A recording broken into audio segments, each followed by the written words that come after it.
peace must be our goal and our guide. And all that we strive for as a human family, dignity and hope, progress and prosperity, depends on peace. But peace depends on us.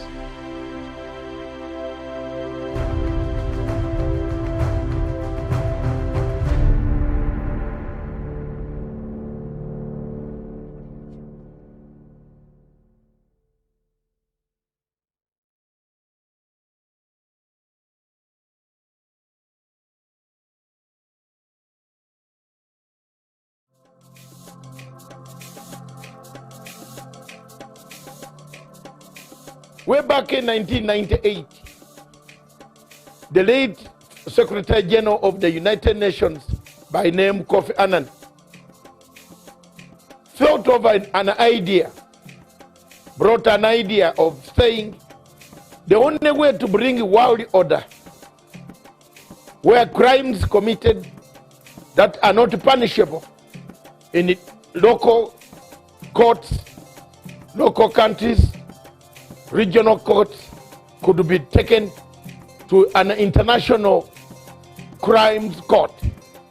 The Rome Statute and Rome Treaty of 1998 July was an offspring of already cooked DSGE intelligence system mechanism to keep Africa under check. Up to date, the French government pays 70% of the salaries of the International Criminal Court, from the porter to the judge to the prosecutor and the rest of the other people.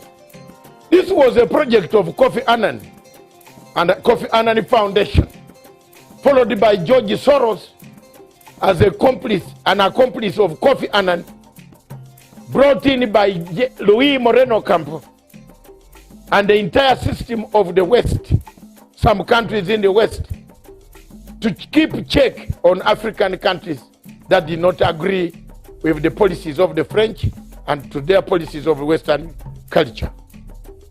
The International Criminal Court Chief Prosecutor Luis Moreno Campo agreed in all this that yes, he has been picking money, extra monies, and we followed the story together with my group in France, powerful investigators in France who worked together with me.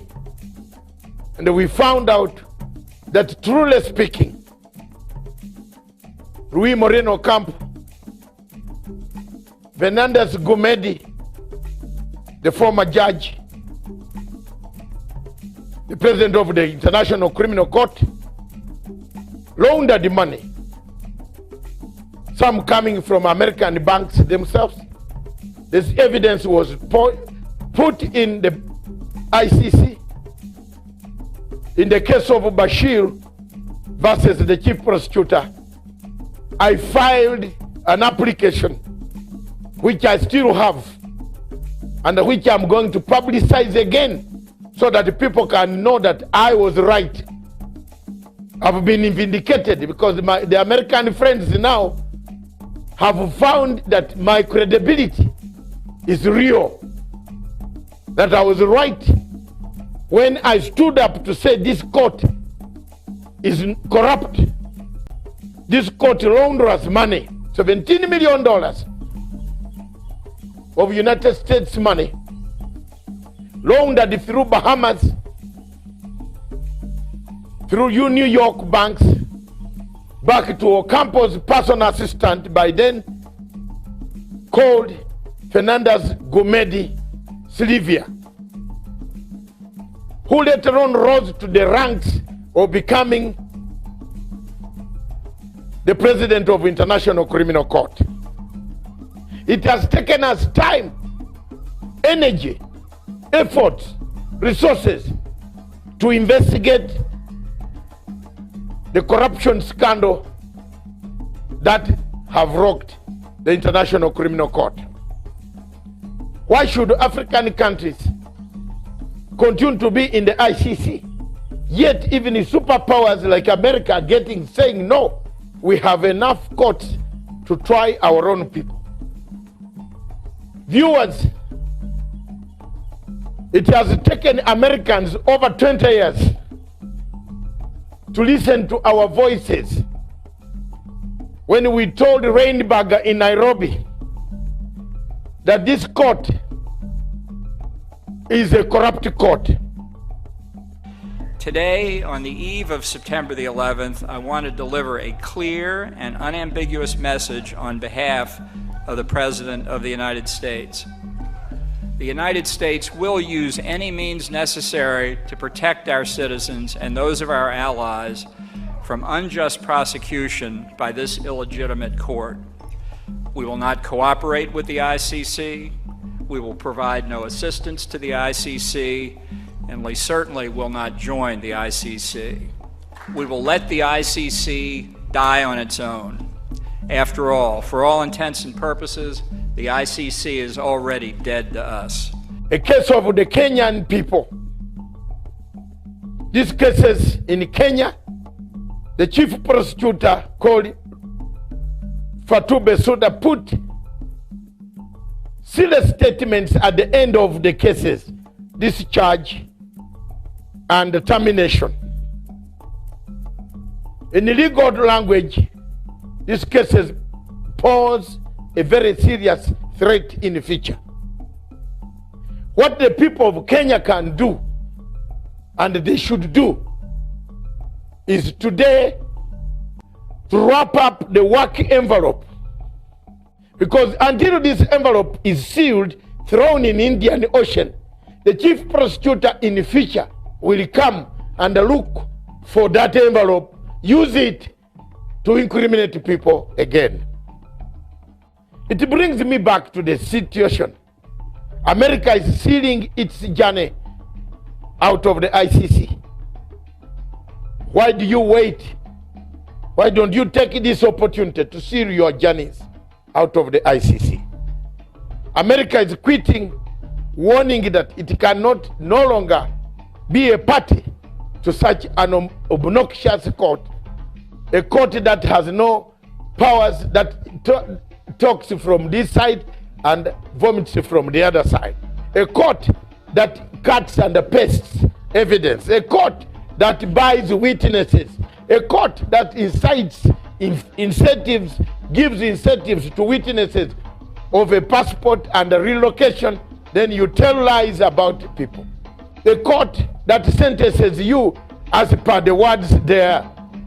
Why should you leave a country that has a jury that checks on what the judges would do, the excesses of judges, and go to a country, a court that has no jury? Time has come for Africa to think. Do we need this court? Does Africa need this court?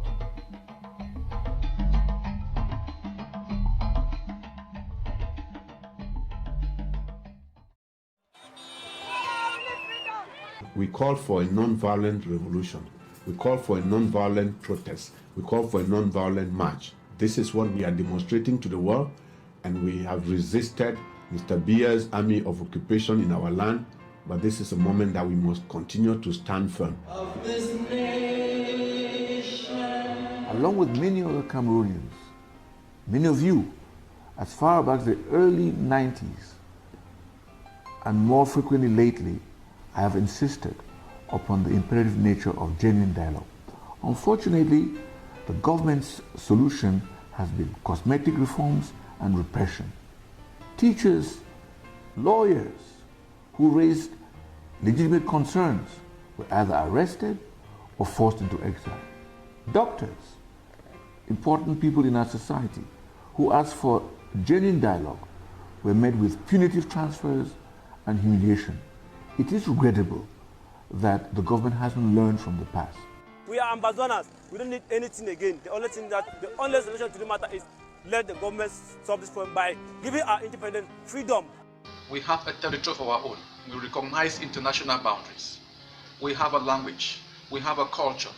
We have our own laws. We have everything that is required by international standards to be a people and a nation and a state. The UN must give us this right. We as a people, we have the right to self-determination, and we are determined to go our separate ways. The people of the Southern Cameroons have suffered under the brutal regime of the annexationists, La République du Cameroun. We have suffered for 56 years, and we finally decided that enough is enough. I think dialogue is the main solution, because the use of military has never been a solution to a problem concerning this kind of issues. So the government of Cameroon has to dialogue with the Anglophone regions to come to a compromise and let this problem be solved.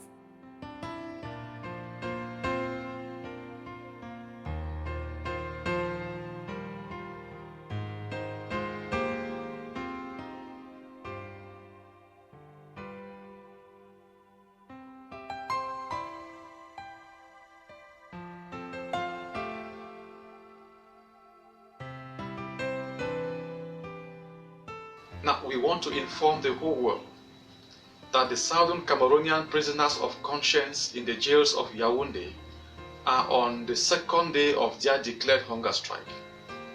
Now, we want the entire world to know, because we are convinced that the regime in Yaoundé will be indifferent until they begin to die. While we encourage our brothers in this process, we also call on Southern Cameroonians to join them in a fasting, so that the whole world may know that we are a determined people. Self-determination cannot be effective without self-defense. We are opposed to violence. We are opposed to war. But if La République, if the UN should continue to dilly-dally as they are doing, and La République comes now to attack our people, they are forced, they are bound by the law of nature to defend themselves.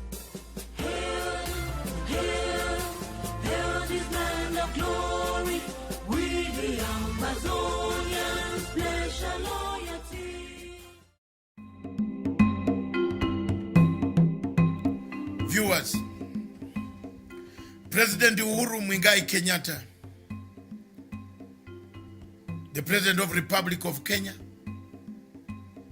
has 37 months left for his term of office to end.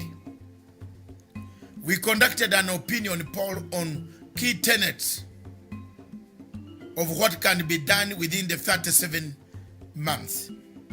We looked at the economy, corruption, judiciary, security, unity of purpose, politics of 22, the referendum, the handshake, reconciliation, the Big Four agenda, dialogue with Somalia, democracy in Kenya, constitutionalism in Kenya, media status in Kenya, what the citizens want, preferred, talked about, international relations of this country, Kenya, and finally we looked at the leadership style of His Excellency the President, what people thought about it, the cabinet, the opinions that came out about the cabinet of the current cabinet of President Uhuru Kenyatta, the opinion about the church in Kenya, what the church is in Kenya, and the opinion about 20 items listed, the debt,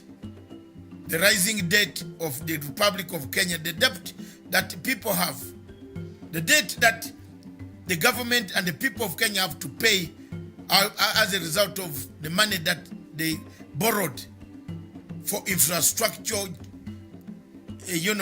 reconstruction, manufacturing, the food and the infrastructure.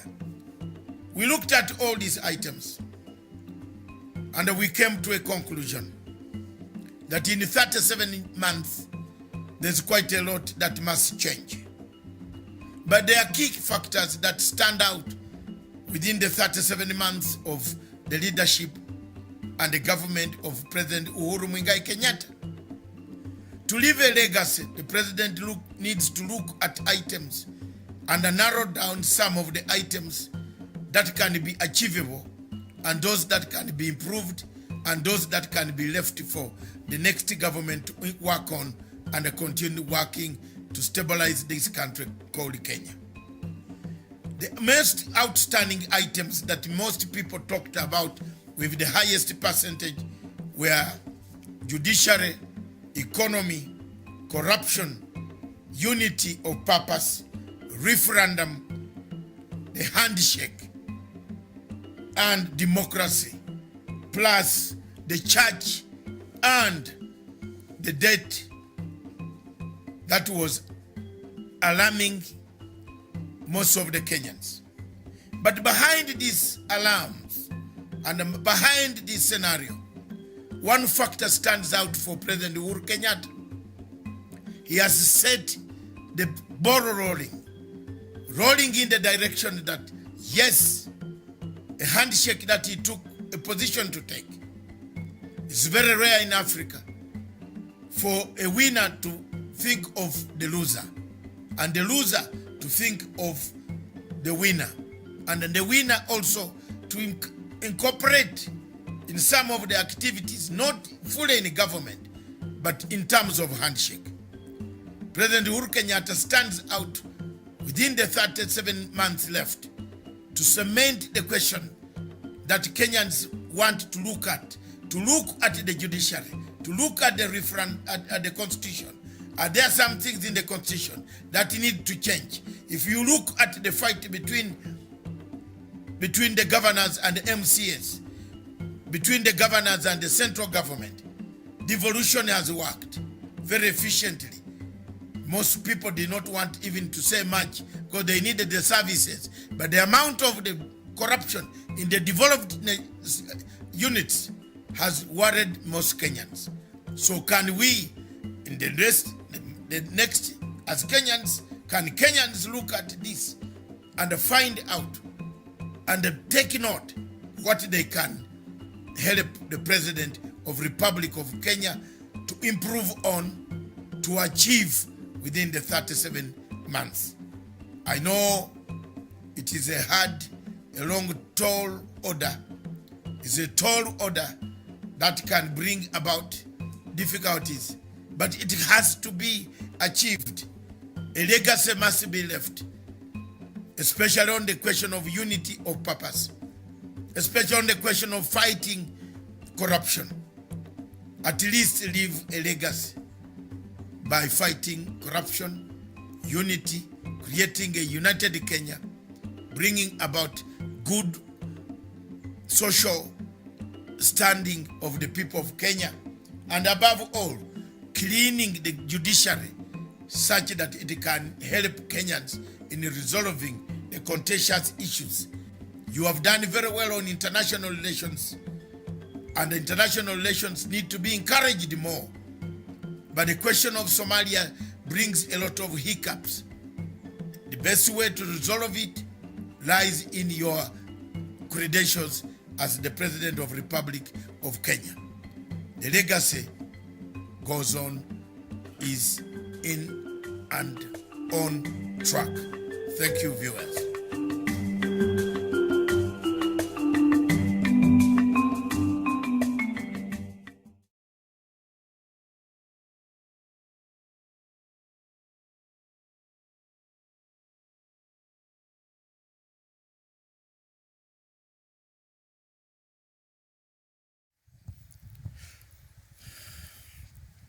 Good morning, viewers. Welcome to Punchline Africa TV, broadcasting all the way from Nairobi, the Republic of Kenya.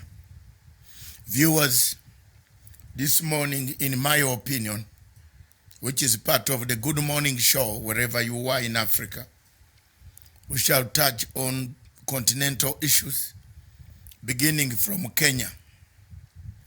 One of the major topics, which is the topical discussion that we shall touch on, is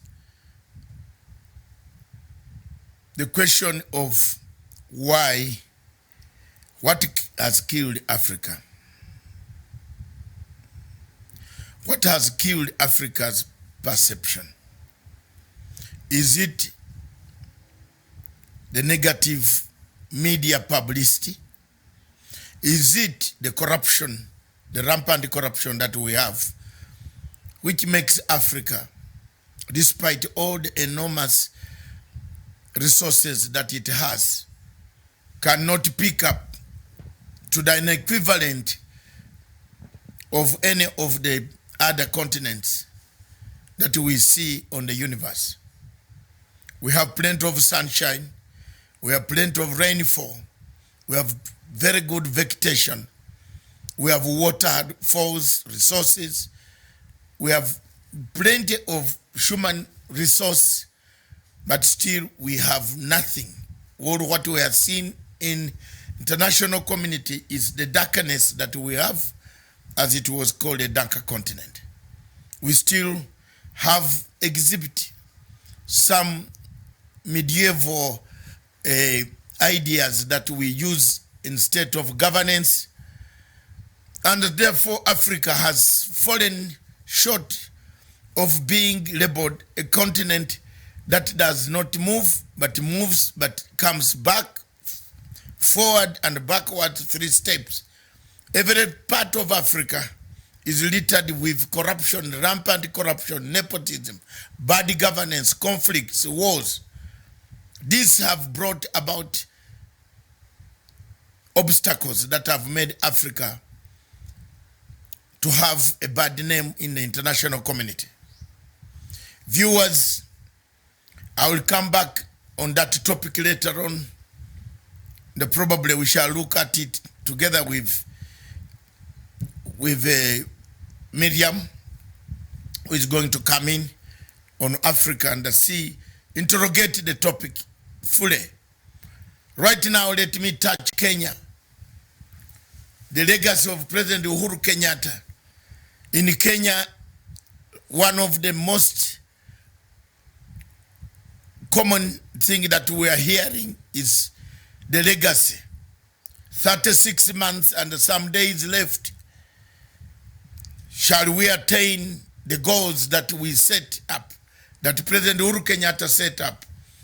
What is the perception of President Uhuru Kenyatta? Why is the perception changing today? Who is making it change?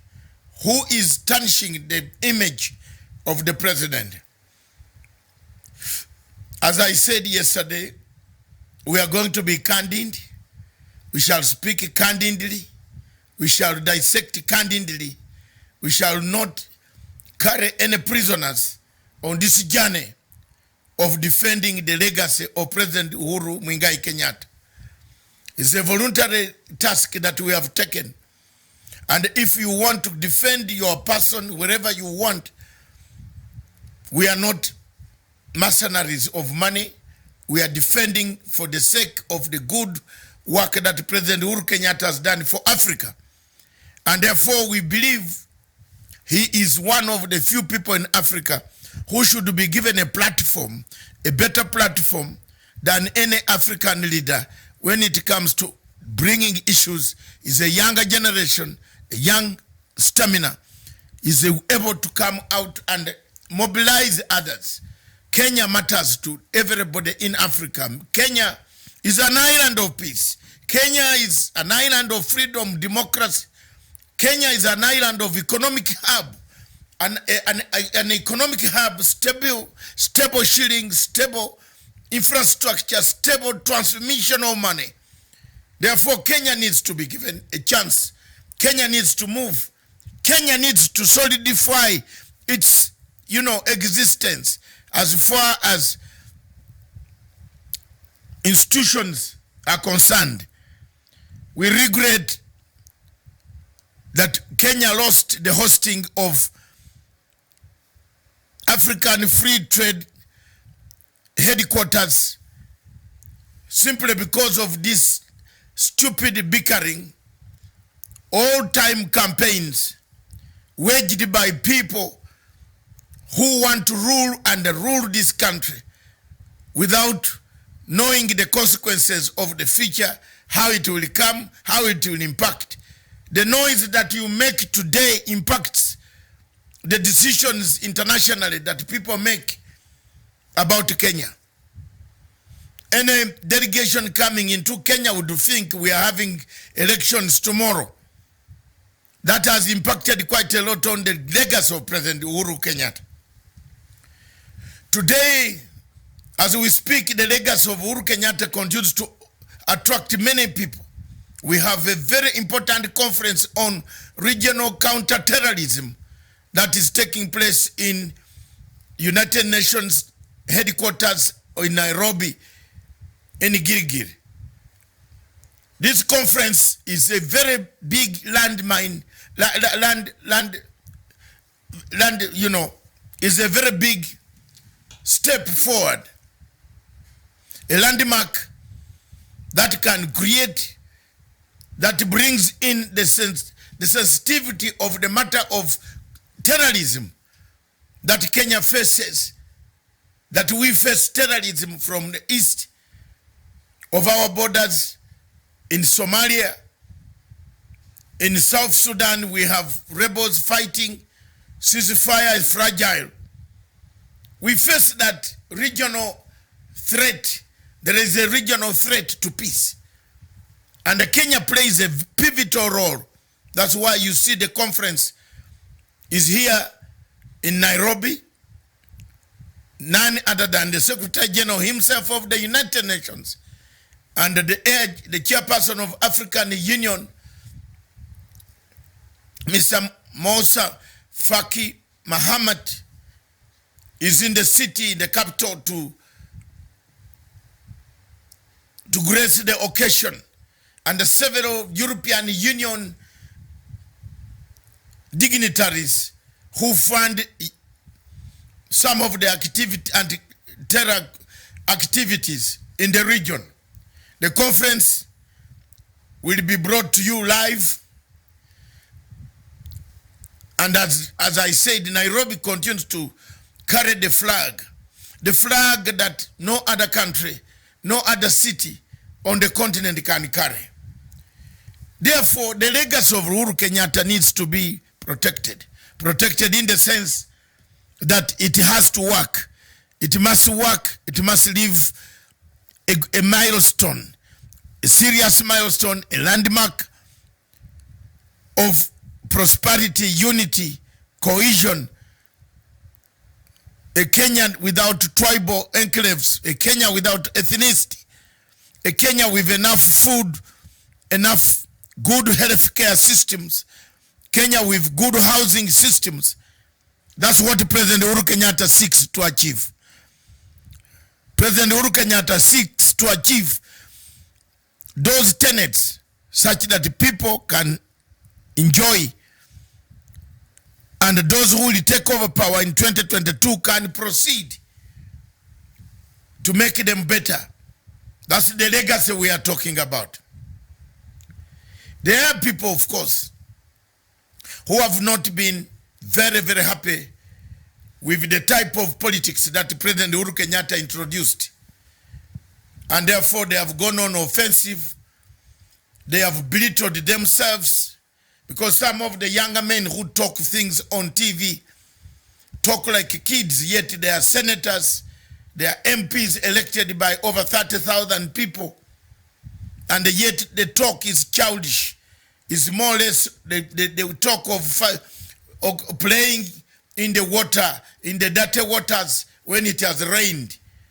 Most of the MPs who come on the television, like a Sudi, a Charangai MP, the Nandi senator, all these who are talking rubbish over national televisions should desist and give the president the hospitality and the respect that he deserves. If you are behaving like this when you are not even in government, how are you going to behave when you have power?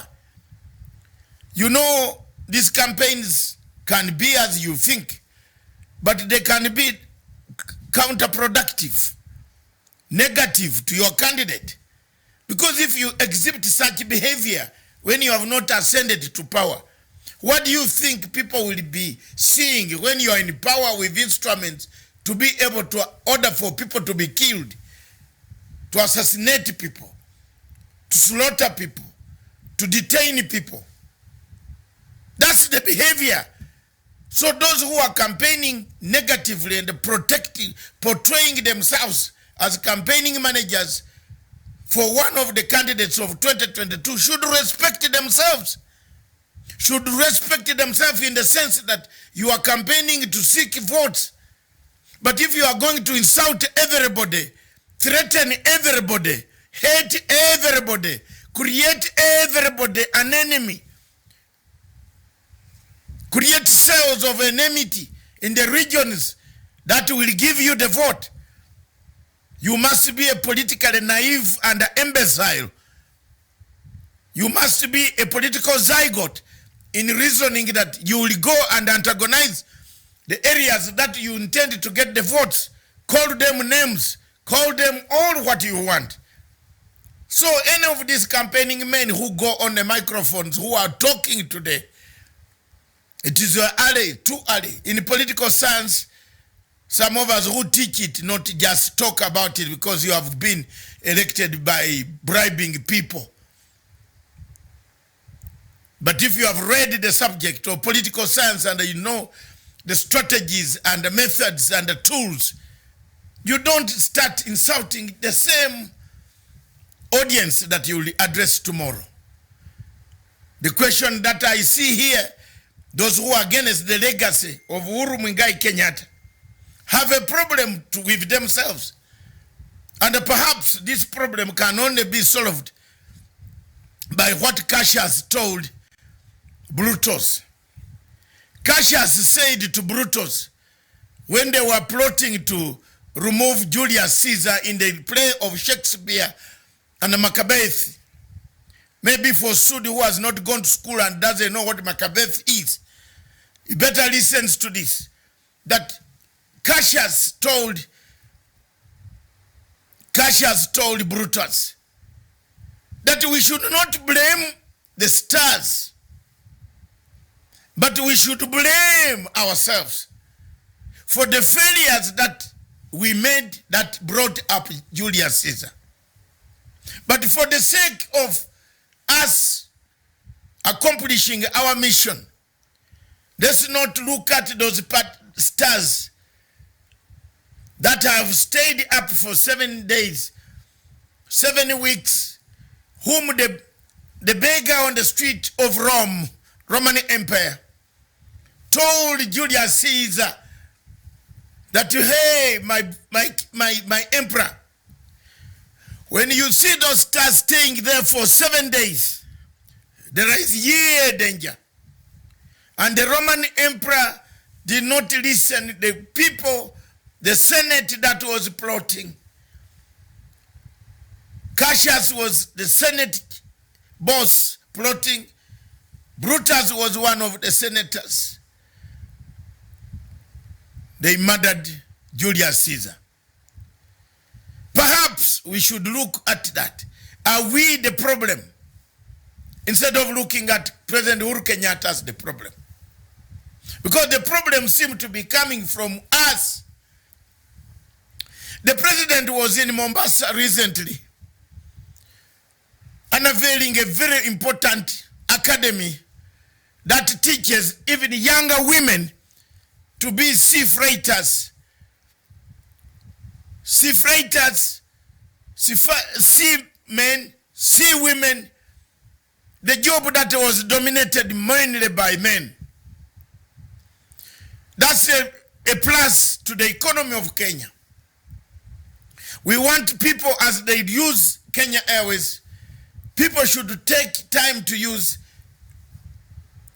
sea freight, to freight their goods, to freight themselves across the world. You need experts.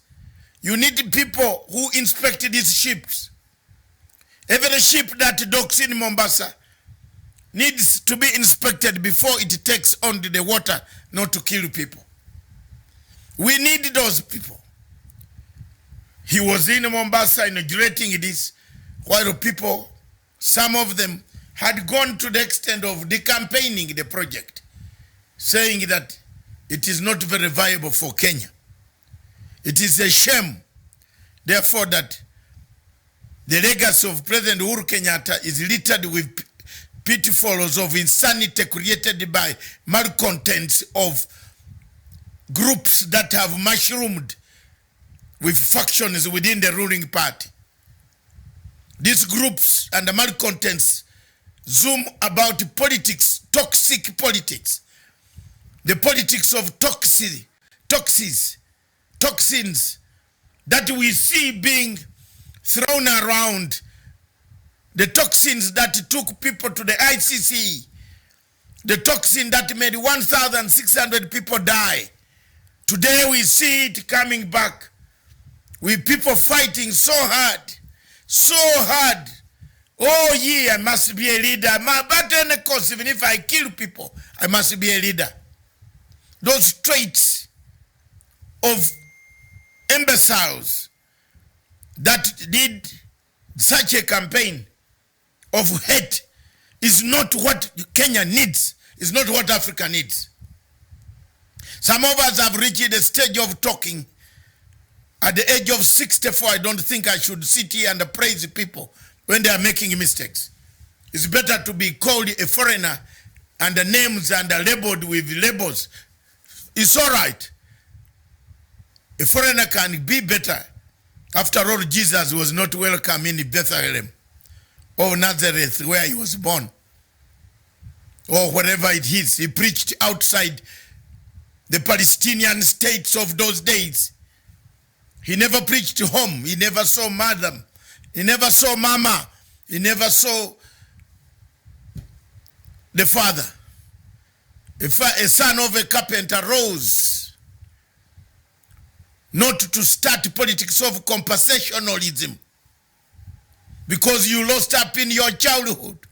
You are brought in a poor surrounding. You are brought in jiggers place where jiggers, like some of us, I remember Professor Pierre Lumumba, when he addressed a conference in Mombasa, he told me that I come from a place where jiggers have eaten people in front of 10,000 delegates. But I stood up to the podium and I said, Professor, I think people who have difficulties in walking are like you. So those are the type of jokes that people, instead of having jokes, that dismember a state, destabilize a state, create havoc, create toxins of war, of violence, create drums, create state of despondency, create apathy, create a perception, a bad perception against the president himself. People are creating that perception. The president is the person who will guide you to wherever you want your votes. Wherever you want to get them, Uhuru Kenyatta will take you. Why don't you embrace him? Why don't you talk to him? Why do you answer him back? After all, Kenyans saw in him as a leader and not you as a leader. For this time, there is no vacancy. And that vacancy does not exist until 2022, when the Electoral Commission decides to take on and declare a vacancy in your house on the top of the hill. Therefore, my viewers, as far as Kenya is concerned, the only other thing that I want to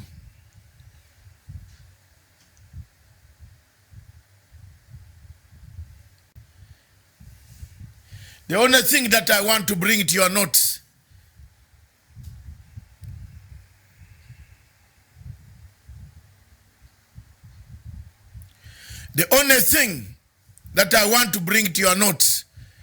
is the manner in which the judiciary of the Republic of Kenya and its officers behave.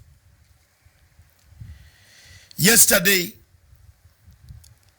or in the last 3 weeks, we saw the DPP taking a petition to the Judicial Service Commission.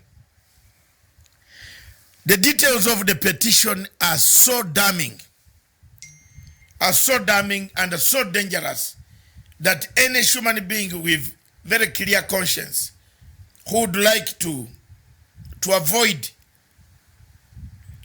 destroying the same institution that has given him work or her work, would have quit the same.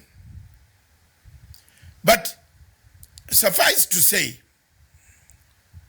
some of these things are coming as a result of very little information available to the public, which I now want to bring to the attention.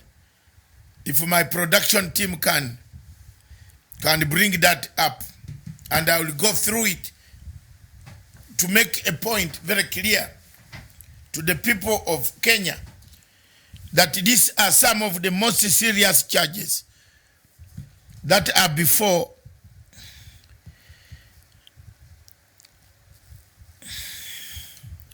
the Judicial Service Commission, so that you can yourselves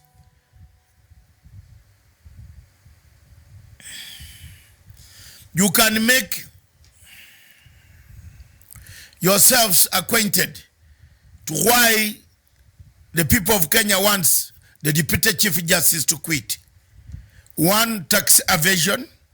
2, forgery. Improper confinement of a loan. Fraud. Those are very serious charges that have been labeled against the Deputy Chief Justice of the Republic of Kenya. The question then stands, why do we, if you have been labeled with such, and you are in charge of cases where you are supposed to even determine to defend and sack and lock up people, how will you lock up people when you have a dented history of this nature? Viewers, I leave it to you to make your judgment. I leave it to you to make your positions known. I leave it to you to encourage yourselves and read more about what is happening in this country. The newspaper headlines, all of them are littered with referendum, which is another subject. Does Kenya want a referendum? Does Kenya want a referendum?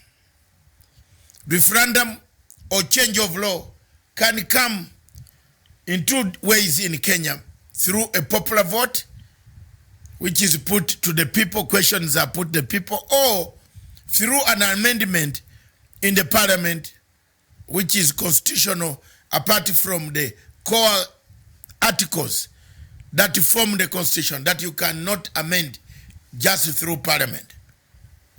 It is therefore very important that as Kenyans prepare themselves on this journey, such toxin politics should not be involved, because people are going to compete over ideas that could bring about the temperature that can destroy this country called Kenya. Viewers, that's exactly the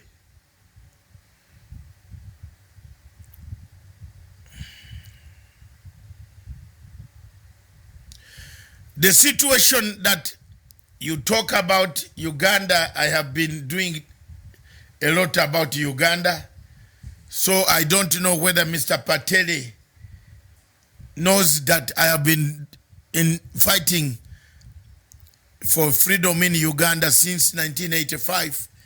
I don't know how old you were, and I have done my bit. I have handed over the back to somebody, and some other younger men like Besige and the rest can continue to fight. I did my best as a Ugandan. So I am not very much restricted to Ugandan politics. But as a scholar, I can discuss any type of politics, including politics of Nigeria, Cameroon, Libya. God, those are the subjects that I went to school to study. in terms of political science and international relations. I want to thank you very much for listening to our first part of the show. Coming next, after the break, is Africa Killed. What has killed the perception of Africa? That is what we are going to look at together with Miriam when she comes on the stage. Thank you. Keep watching.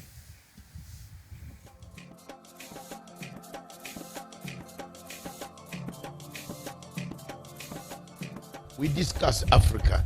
We see what ails Africa. And today, this afternoon, we want to see whether Sudan will permanently remain a sick child of Africa. Is it a permanent sickness? Can we resolve the issues of Southern Sudan? Is it something that has gone wrong for 200 years? There has always been a problem in Southern Sudan, in that great region, starting from all the way the Alimadi Wars and the rest of all what happened until today. Peace seems to be elusive. Why has UN taken slow action? Why hasn't UN set up a tribunal? We want to see a tribunal that will make sure that Southern Sudan people are accountable. Those who committed crimes against the human beings. 20,000 Sudanese perished. They are perished. They are not accountable. Nobody can account for them.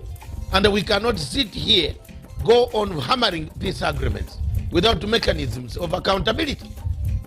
If we set a tribunal for Sierra Leone, for Rwanda, for Camera Rouge, we need somebody to stand up for the poor masses, the masses that have died, the masses that continue to die, the masses that are being brutalized, murdered, maimed on a daily basis by marauding armies of both Riek Machar and Salva Kiir. There must be an accountability. You are not going to sit here and tell people there is no accountability in Southern Sudan. There must be a tribunal. Why do we run to harass countries of Kenya, put ICC on Kenya, put ICC on this country, put ICC on Central African Republic? Why have we delayed on putting a tribunal for Southern Sudan to find out who is killing, who has been killing, how they have been killing people? Let me speak for the people in Southern Sudan, the women, the children who have not gone to school, the children who have no medicine, the children who have nothing, who have been running since 2013, and the war cannot end because of two people. Let them face the tribunal. I'm not going to keep quiet as a Pan-African to see Southern Sudan being maimed, being tortured, being cut, dismembered, and we keep quiet and watch people vote images of people, of malcontents singing to us in Uganda, in Kenya, in Ethiopia, in South Africa, telling us they have money. Let them face the international tribunal and tell the tribunal who gave them the guns, where they buying them, how they were killing people. Enough of is enough. Enough is enough for Africa. We have had enough. There is no need of that anymore. Enough is enough. And if people have died, they will not cry. We people who are left on planet Earth must cry for them. We must find justice for them. We must make sure that there are leaders who go on bragging on television stations all over the world, who are accountable. They must be behind bars.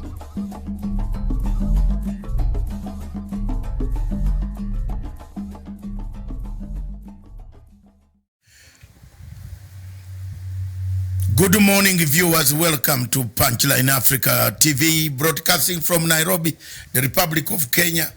Viewers, this morning, before we cross over to the afternoon elsewhere, I would like to take the opportunity to introduce Miriam, who has been missing behind the scenes. She's back here, and most of you have been saying, where is she? She's here today. Welcome to the show, a great show, of my opinion, which is part of the Good Morning Show. As you are aware, we have been having a few difficulties of our technical department breakdown on our transmission. We have not been able to engage the outside links that come that together with us, but here we are slowly rebuilding other systems that will make the institution is workable, and we shall be able to broadcast fully. The topic today, which touches us right now, is what has killed Africa perception. There is that is missing on the board there. Yes. Production team, please check on that. What has killed Africa perception? The Africa perception. Many people, Miriam, thank you very much. Welcome to the show. Thank you. Thank you. You can begin talking about the perception, the negative, the corruption, the stories coming out of Africa, surely. There is no good story coming out of Africa. Every story that comes out of Africa, there is either a conflict, a war has broken out, a starvation somewhere, landslide has gone to the same place where it did 6 years ago. It came back and took the same people again. The story is coming from outside. The media plays a part in these stories. Yes. But the media also creates negativity against Africa. Many African countries receive a blackout. For example, Amazonia, Biafra, Central African Republic. Nobody is talking about it. But in Europe, if this war was in the middle of Europe, like Yugoslavia, we would be having headlines every morning.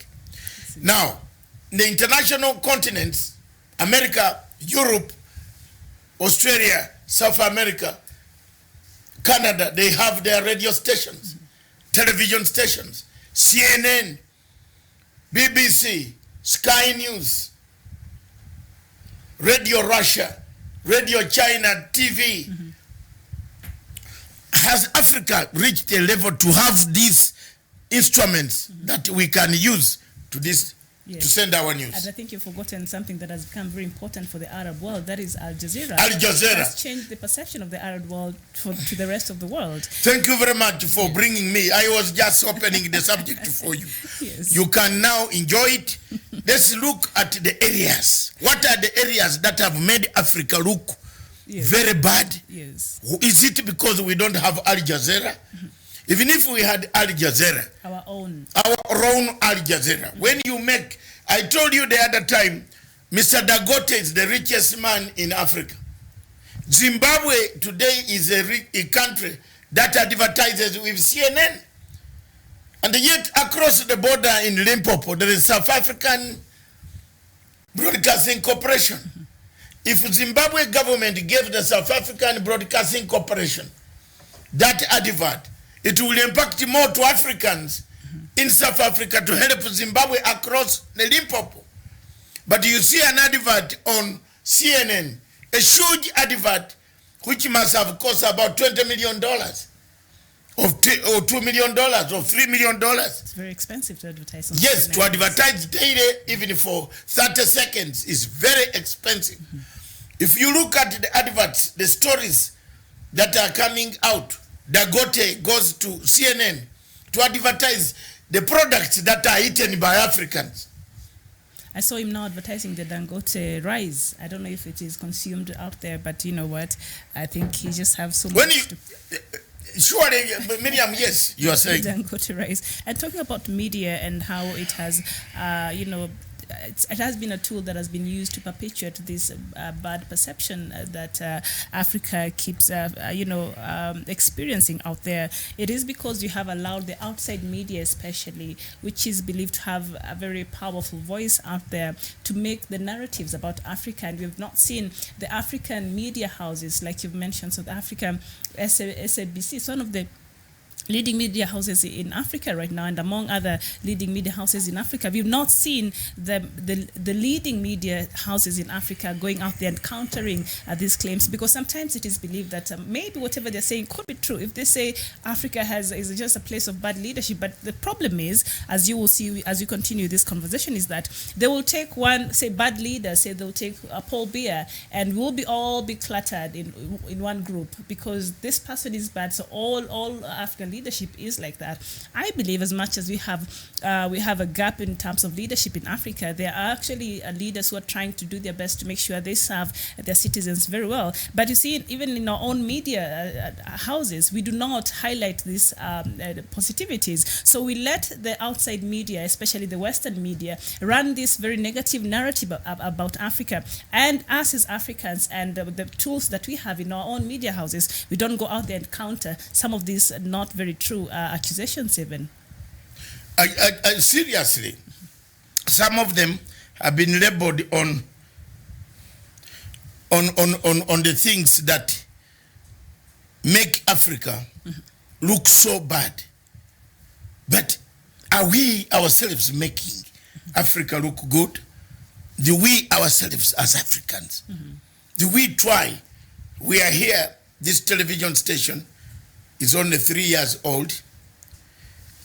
When you look at the perception, the way people write to you, yet you are bringing some information about Amazonia, about Biafra, the answers, the type of exchanges that we Africans ourselves, that does it encourage an African who does not have a strong heart to put up a television station where you are going to have Africans preferring to see CNN?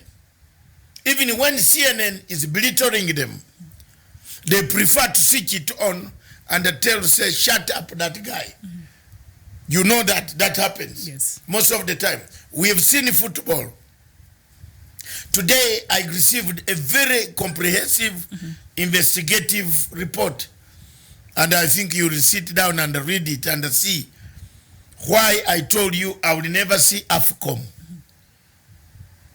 I was right. I did not know that I am a speaker of millions of Africans.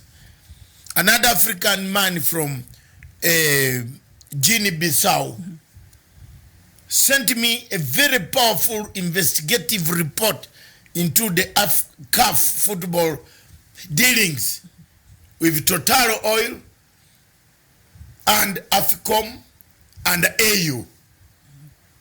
This is out of the blue. The man is AFCOM and the AU. Yes, AFCOM, Total Oil, and the AU. Miriam, when you read this report, you really hate Africa. You will hate Africa and you will not talk about Africa. You will say that what I was saying as David Matang has been vindicated. I've been vindicated. Total Oil really paid AU money. Not AFCOM. AU. Leave AFCOM. There is a section in the AU for peace, make peace in Africa. Again, went to the organizers, CAF, sponsored all of them. Now, this writer from Guinea-Bissau said, David, don't fear.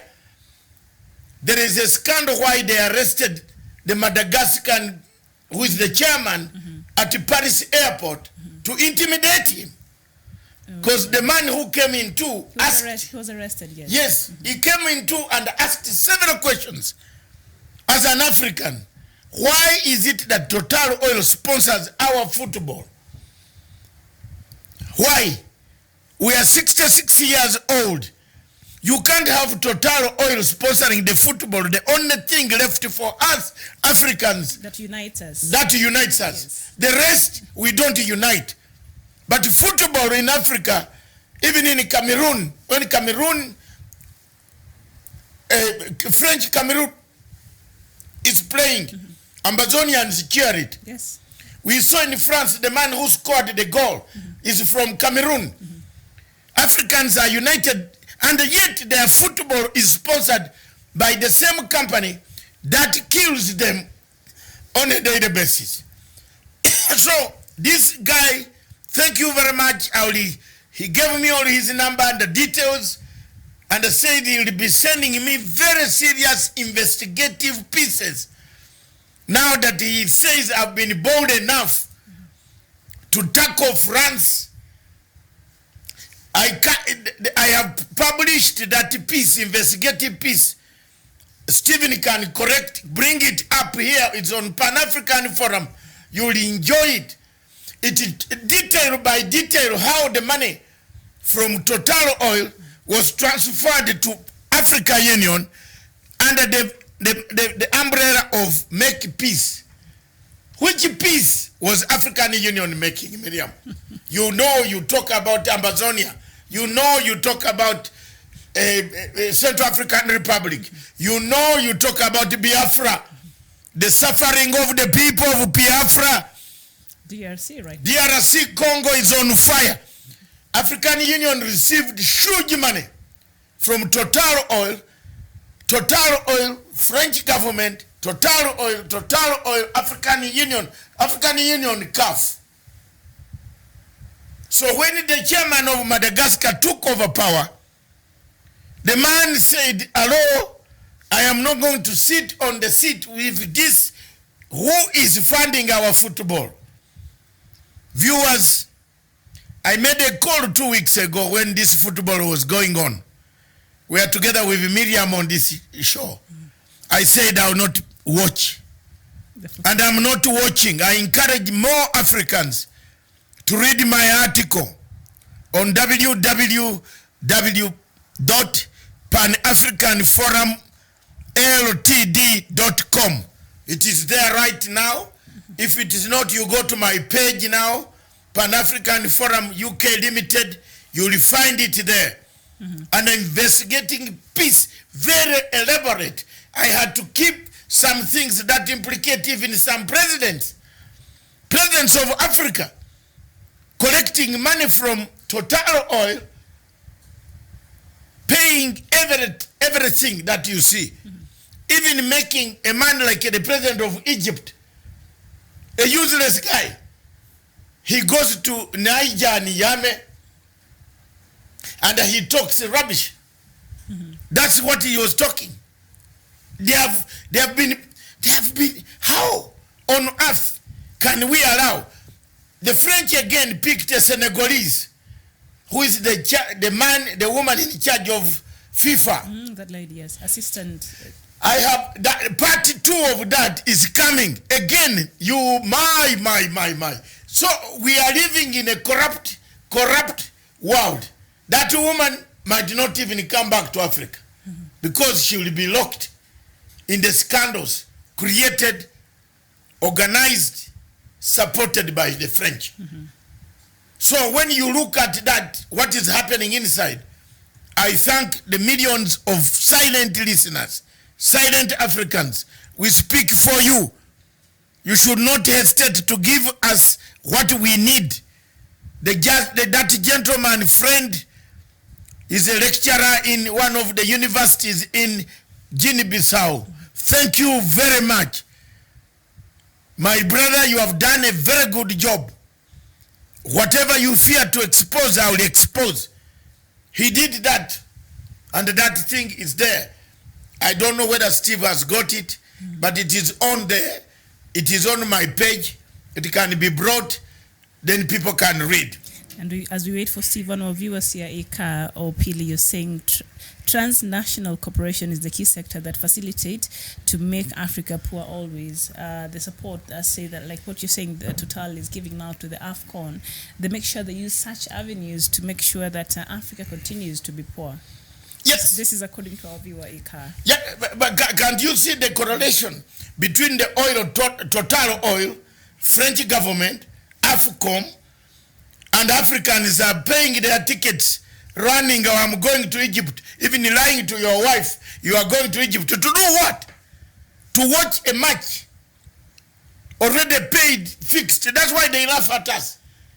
Africa should learn to start to disagree. The problem in South Sudan, it is there. It is emerging again. The problem in Ethiopia, you are the expert on African news when we come back on African news. Yes. The problem in Ethiopia, the problem in South Sudan, the problem in Eritrea, the problem in Zimbabwe. As we speak now, even in Sudan. Yes, Khartoum, as we speak now in Zimbabwe, is being discussed. Malawi also. Malawi is on the verge of collapse. Zimbabwe is being discussed. $4 million was transferred into account in one of the banks in Africa from George Soros. $4 million.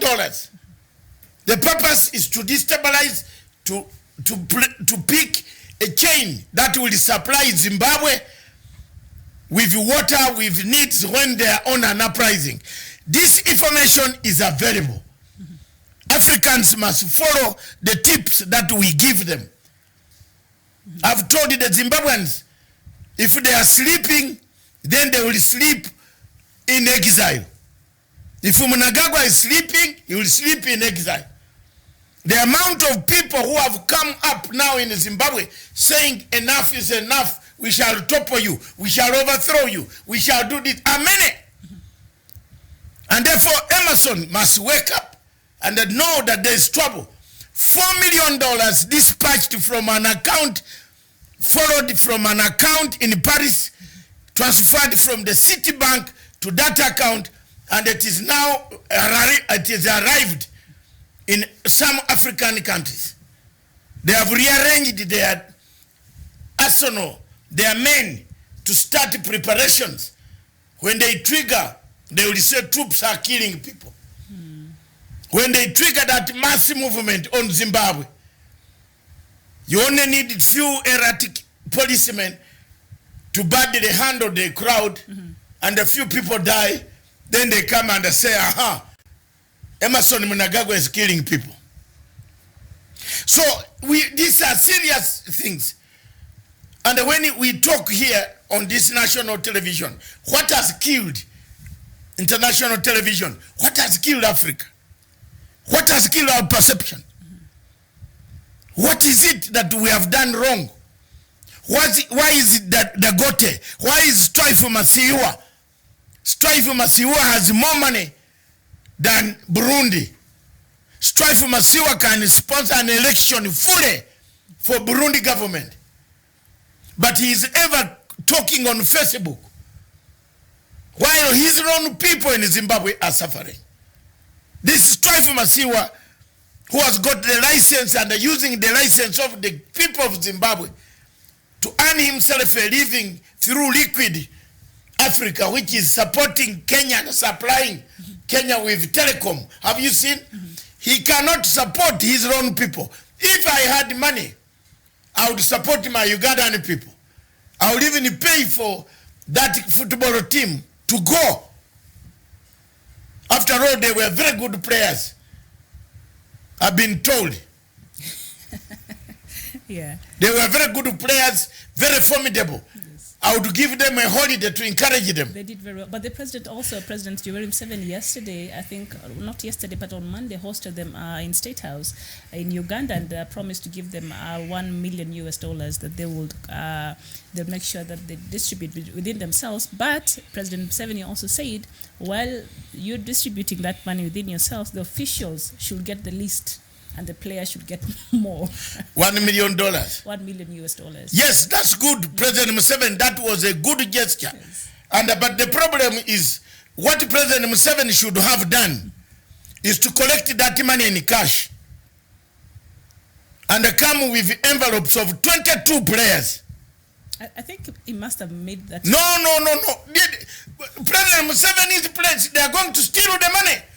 You don't know. He was very categorical. No, he has instructed. Yes. But there are people, sharks there, those clerks. That's the same thing he did to my money. All they need is to tweet him. Then, yeah, you have tweeted him how many times? I'm saying the players. What about me? I have tweeted the president how many times? The same thing. He ordered for my money to be paid. My money, $32,000 in cash. The European Union Wazungu were there, Riaka was there, Chisano was there, Kikwete was there. He said, don't pay Matanga's money. We shall pay it. The European Union was going to give me a good check. I was going to go home to my wife smiling. When he left, the thieves ate the money. I can't blame Museveni, but I blame him. I have written, this is 10 years past, but I'm patriotic. I'm patriotic. I've never gone, some other people could get annoyed and make it, everything work badly. I just request. You know, I grew up in a home which is very humble, not a home that cheats, not a militant home. That's why you see us requesting. I request what the president should have done in Uganda case, Miriam, is to collect envelopes and give them. Yes. 1 million divided by 22. Plus the officials. Plus officials. But they said the officials should get very little No, money. take it. President should have said, each. He has brought chaos. He would have said 22 officials times 20. That 22 players that we take to AFCON. In the case one breaks the leg, you take the other one. Yes. That is 800. I don't know, 22 times 20,000 for 4. That's 440,000. You can increase the amount of money for players. Each player, those who are 11 playing, or each player 30,000. That's 630, Mr. President. 660,000. Then the 340 can remain. One, the top scorer, those who scored, give them slightly more. Officials who need the money for what? Then give the coach 40,000 more dollars. Then the rest are DC hunger zone court holders, those who eat the money of the players and they don't pay them. Mr. President, if you are listening, or the communication director of the president in the State House, Nabusai, and the other younger man from Busia, that's what the president should have done. It's a very good gesture he has done to encourage sports. But Mzee, they are going to eat it. Wataiba. Even when it's public. Like yes, mine was public. In 2008, yes. Mine was before the president. 5 presidents, including the prime minister who is there now. Yes, it was before Twitter. So right now, if they eat that money, those people will tweet the president. That time there was no tweet. Twitter was not very active. There was no tweet. Yes. I wish I knew how to tweet. But I've tweeted for 9 years. Even someone who ate it found me at the AU. Then he said, this is a lady minister. She's now a serving minister there. A minister of trade called Chambade. She ate my money. Then she said, you went to London and accused the president. I said, I am not Dr. Jesse Mashat. I am Matanga. I have never accused the president of Republic of Kenya, of Uganda, anywhere. Never. Oh, is it not you? They said, you have eaten the money. Just tell me that. Mr. President, she never gave me the money. She's there. You can ask her. Never, not even. They only gave me $38,000. So when you have incidences like this, even our own, like you, it's an injustice that was made. A very big injustice. And now we're even worried. So if you do that, the Ugandan players let me ask you, if you do that, what about Konyi? If Konyi returned, I was doing a very noble job though. I negotiated an agreement where the Uganda intelligence themselves had written the paper that Matanga came quietly to meet Museveni to kill Konyi. And I was going to Konyi. Miriam, I will not be here with you. I would have died. look at the injustice I got. To date, my money. I have no other problem anywhere with Museveni except that money. I don't have any problem, no ambition of fighting him for power because I don't want it. I only want that money paid. If he has remorse, let him look at himself. The order he gave, pay the man. You know it has come because of AFCOM. This, we are talking about it because of Africa. That's the Africa we have. So can we blame the outsiders on how they perceive us as Africans? Because we're talking about perception, African perception, but even within us, there's still that mistrust, and people are not able to keep their promises. So how do you expect other people to come in and respect us, or look at us differently, if we're not giving them any alternative? What are we giving them to look at? There is nothing to look at. I'm telling you, you brought this thing of the footballers. They are going to suffer. If they are not, they should have told the president that, Mr. President, thank you very much for this donation.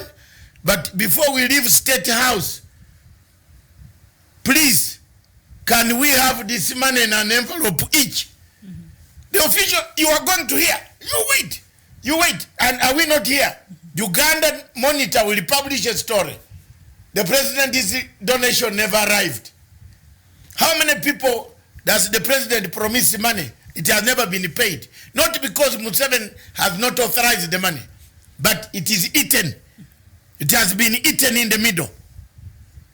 Someone takes it out and doesn't pay. Because you will never reach the president. For example, where will I find Museveni? Where? I can't be so foolish. One day in AU, we greeted each other, then I said, my money. He said, David, these people are very bad. They didn't pay you the money. You can't harass your president all the time because of money. I'm a mature man. I left it for God and I walked away. Let me suffer that way. Eat the money and grow more. But the people who sat on the money, United States is waiting. All right. Yeah, you are aware of that. Yes. You see, you don't cheat people for all the time. But the US is waiting for some people. You know, prayers in this world help. One thing I've learned in these 34 years in exile are prayers. Don't hurt anyone, just pray. Pray every day, evening, even if you are drunk. Pray for those who claim not to drink and do terrible things. I'm not talking about you. At least for you, you do bowling. But the other people who do very bad things. Look at them in Kenya here. They pray every Sunday. But as soon as they go somewhere, they say, wacha. Wacha, I'm going to, this Uhuru Kenyatta is useless. That's what they say. They talk about their own president who has given them the mandate to travel. You can't win that vote also here alone. You couldn't win. Kenyatta's name won the vote. Don't tell me your name. After all, your name, the votes, if we look at the votes, the second count, people did not vote. People did not vote. I was very much involved in the campaigns. We know. But we appreciate. This type of bravado is what has caused Kenya to have those ICC men watching. This afternoon, you and I think we shall go through the People's Court, the verdict of pro and the con of work envelope. Given that the noise now, Miriam, is reverberating back. It's taking us there slowly. Towards the same route. The question will be this afternoon, do you think there will be another work envelope? Yesterday they closed me out. And also I want to bid the farewell this afternoon that thank you very much. I tried. Oh, they gave the ruling yesterday? Yes, the ruling was given, but yesterday was published. I want to tell Kenyans that I have gone in a debt of 7 million shillings from my own My children, if they hear this and my wife, they will kill me. But thank you very much, God. That is what I did for Kenya. Yesterday they closed me out. The ruling was published. The Attorney General said, hello. They don't want to publish it. But wait, watch. Watch. Are we not going that same route? Closer. You see? The manifestations of the Itumbi and other things, letters running around. He was in court today. Yes, he was freed on, he has been freed on a bond. On bond. 100,000, I hear. Not to touch the Facebook and the Twitter. But he's very stubborn. By tomorrow, by evening now, he has tweeted. He might tweet a poem. Was it bad too? Which poem? No, poet. the whole group, that group must be dismantled. The whole group from Mohammed Moha Ali, that there's a group there that manufactures these things. The Tangatanga team. Yeah, no, Tangatanga is their the group is their right. That is being investigated is called that. No, that's their right. They can belong anywhere. But there's a group that claims to know journalism. Stupid journalism, gutter. Oh, tunaenda tufanya investigation. They get your voice and they link it to this tape and they say Matanga was talking. They get your face and they put Miriam, then they send the picture to your husband. Say, you know, Matanga and Miriam were here. Yet we were here. They have picked our voice from here. Listen to me. They are there. They are there. He said, this is a new, these computers and Google and these things have brought very bad applications that can cause a family to disrupt, in fact, to shoot each other. If it was like America, people shoot each other before they even realized that what they were shooting each other was not correct. So there is a group doing all these things. It's true. That he thinks, I hope Itumbi will now know who are the friends who have pulled the strings to make sure that things don't go the way he wants. Yeah, the team now know. The bravado he goes around, the people he has been selling those State House cards to go and eat rice, where are they? The same people were the people who have helped, said, leave the boy, he's learned a lot. You have to help. Human beings are like that. It won't be running from here. If I were him, I would distance completely. But even if he does distance himself, I think that letter was not something very, very light. So I think that police have seen it's important to, to look into this, because these are very serious allegations. The Deputy President of the Republic of Kenya was said that he was facing some death threats. So the police took it with the seriousness it deserved. And now I've not heard a lot of people talk about it, because they had already started making noise. I've not heard even the DP himself come out and even say anything about it, but let's just the police handle that. That's the Africa. That's the perception we have. You become corrupt, then you blame Africa. Pick this book, The Prince. Pick this book, the Julius Caesar, the play by Shakespeare. You will laugh. Because the plotters turned on each other and say, it is you. No, he said, no, why do we blame ourselves, the stars? It is you and me. We should have eliminated Caesar a long time ago. Cassius was asking Brutus. I've just said it in the first part. We have a lot of Cassiuses and Brutus here. They don't want the president to finish his term. In Africa, there are very many. That's why you have a regime change. That's why you see Mnangagwa walking on tenterhooks. Anytime. He's in trouble. Yeah, they are going to trigger. You have seen every intelligence coming out. Yes. Every intelligence coming out on Zimbabwe. Even if you ask a dead man going to the grave and then one leg is inside and his head is still breathing, he will tell you they are coming. But for themselves, they are not seeing it. When you talk to some of them, they take it lightly. Yet those buildings, when these guys start a demonstration, it will lead to a breakup of the state of Zimbabwe. the Ndebele versus the Shona. That is going to bring the problem of that country. We would have lost another country in Southern Africa.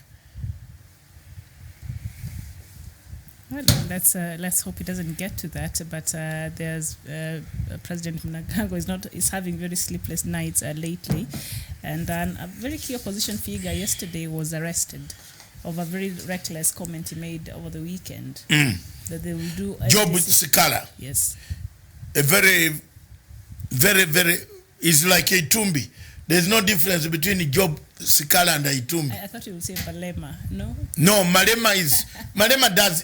Bob Sikala is a lawyer. Malema has no profession. Have you ever heard of Malema's profession?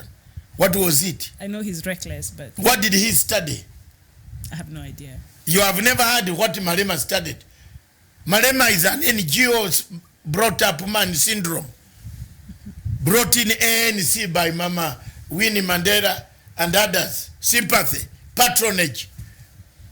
What is Malema's degree in your university? Which university did Malema go to? If you ask the university where Malema go, you will not find one. What did he study? He studied civil society politics.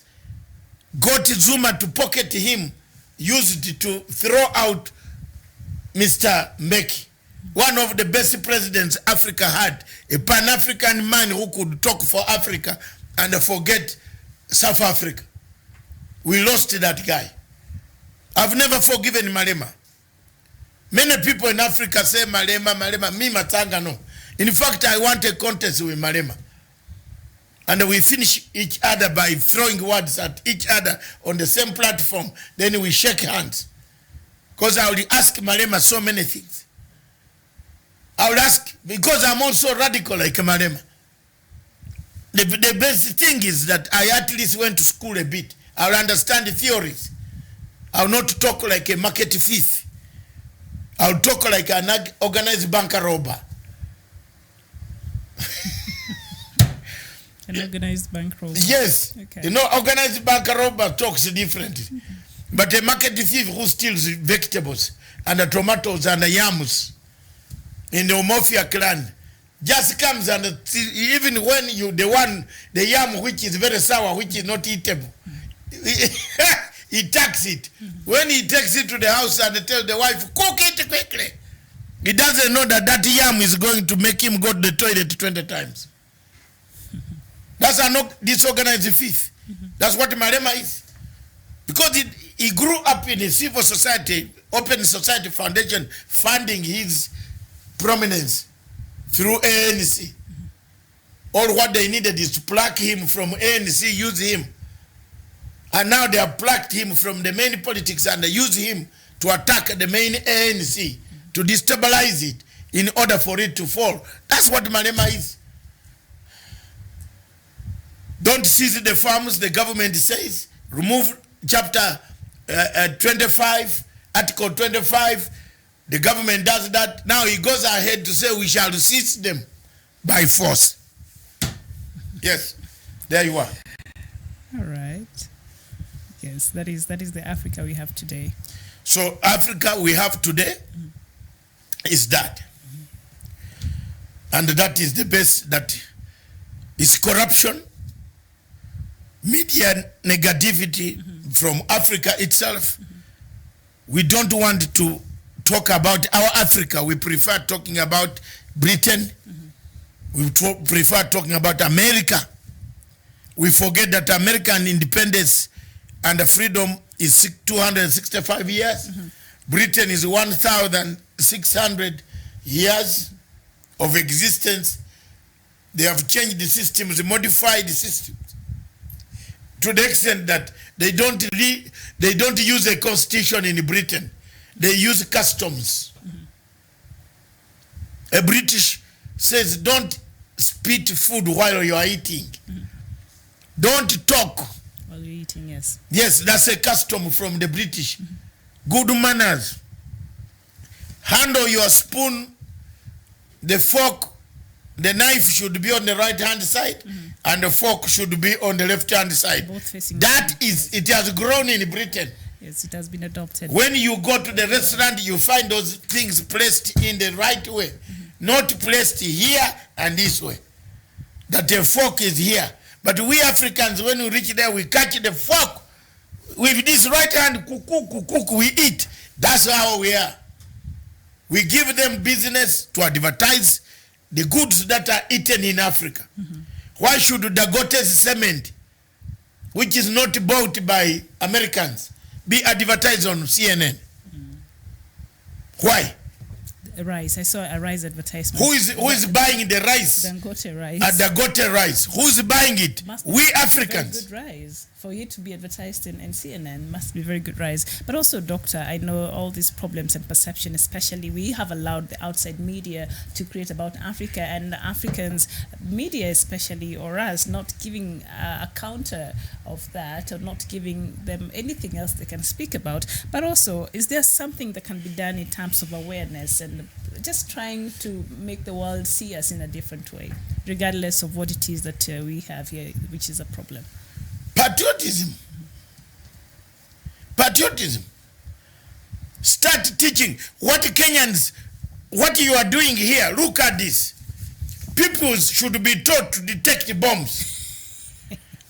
How many times, for 3 years, I've told in this television station, I've been telling Africans in Kenya that allow the children to have what we call military, some format of informal military settings, to say that object could be harmful, don't touch it. People have realized on it today. But also when you have a headline like this, that is on the Star newspaper, one of the leading newspapers here in Kenya, and you have a headline like this, what are you saying? Pupils should be taught to detect bombs. And the writer goes ahead to say it won't be just maths, Kiswahili or science anymore, and continues to write.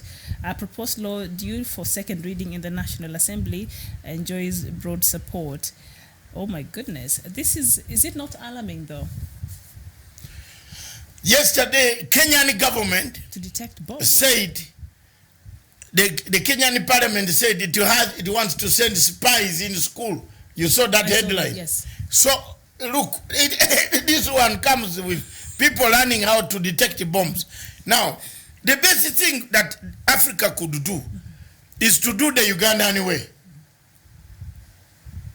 Everybody in Uganda goes to military training. Yeah. You can't just go and slap my mother. She's about 90. Aki ya Mungu usimuingilie. Kumuingilia hako na yake iko chini hapo. LOC defense analala na yeye hapo. She will order for execution. That's why Uganda has kept its security. The problem in Uganda security is in Kampala. But the rest of these other places, there is no problem. Everybody in the village there is a gun everywhere. In Uganda, at least in the villages, there is a gun on a small sub-parish. There is a defense man with the AK-47. If you want to know about it, it's true. Every LOC has a defense chair, has a man in charge of defense secretary. He is. His matters is only to make sure that thieves did not cross, this one did not come, this one's door was not open, these children from this are the ones who stole this. Then they sit you down. LOC 1, LOC 2, LOC 3, LOC 4, LOC 5. That's the only thing I like about Museveni. Security. He's done it very well. Apart from my money, which I will always remind him, maybe with this he will hear that I never got that money. So let him ask the people that he gave instructions to give me the money. That money that I did a peace process on Konyi, I never got.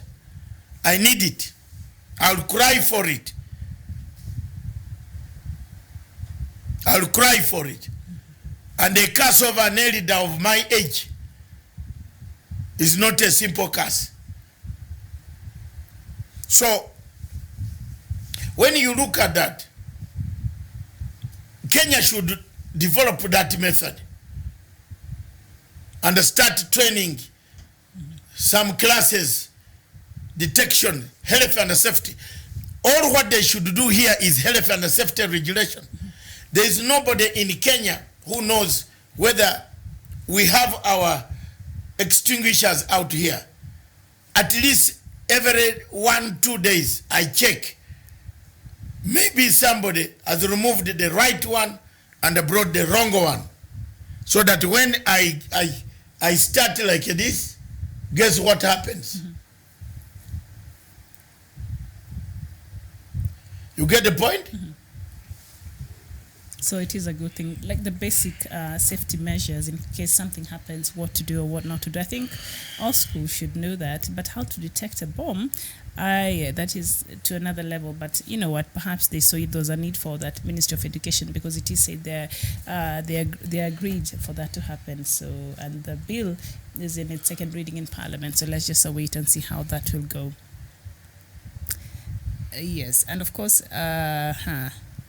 yeah, our viewers here.